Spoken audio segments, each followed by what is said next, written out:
The U.S. President Donald Trump criticized the 1960 U.S.-Japan Security Treaty as one-sided.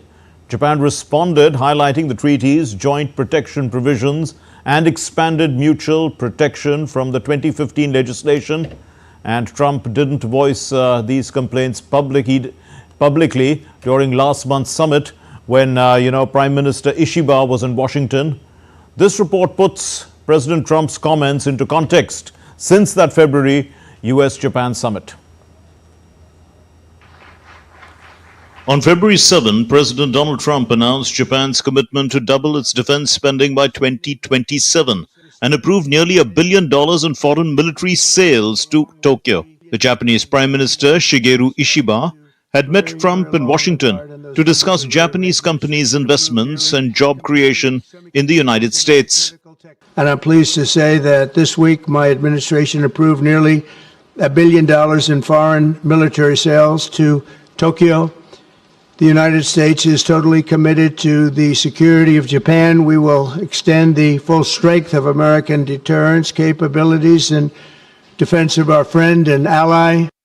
Then Trump went further. On Wednesday, March 5, he told the U.S. Congress that Japan and South Korea wanted to partner with the U.S. in the Alaska pipeline. My administration is also working on a gigantic natural gas pipeline in Alaska, among the largest in the world, where Japan, South Korea, and other nations want to be our partner with investments of trillions of dollars each. While Trump made these announcements, Japanese Trade Minister Yoji Mutu, set to visit the United States from March 9 to 11, said the pipeline needed study. Muto hopes to gain exemptions on proposed tariffs for key Japanese exports like cars and steel. President Trump now says Japan isn't required to protect the U.S. militarily and benefits economically, suggesting he's changed his position on U.S. military support to Japan or made it conditional.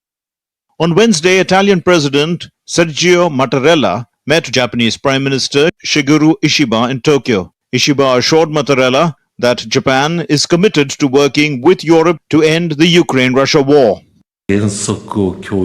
Japan and Italy are strategic partners who share values and principles. As Euro-Atlantic and Indo-Pacific security become increasingly indivisible, close cooperation between Japan and Italy is more important than ever. President Trump reiterated on Thursday that NATO countries must pay for their own defense, as they aren't paying enough. I view NATO as potentially good, but you gotta get some good thinking in NATO. It's very unfair what's been happening. Until I came along, we were paying close to 100% of NATO. So think of it, we're paying 100% of their military, and they're screwing us on trade. EU leaders and Ukrainian President Zelensky met in Brussels on Thursday amid fears of a Russian attack on an EU country and doubts about US support.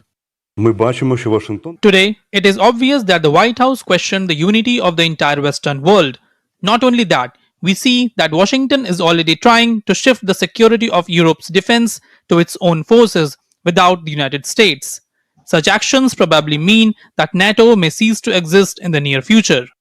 As the US withdraws or renegotiates its security obligations, the world grapples with the disruptive influence of the new US administration. Bureau Report, DD India.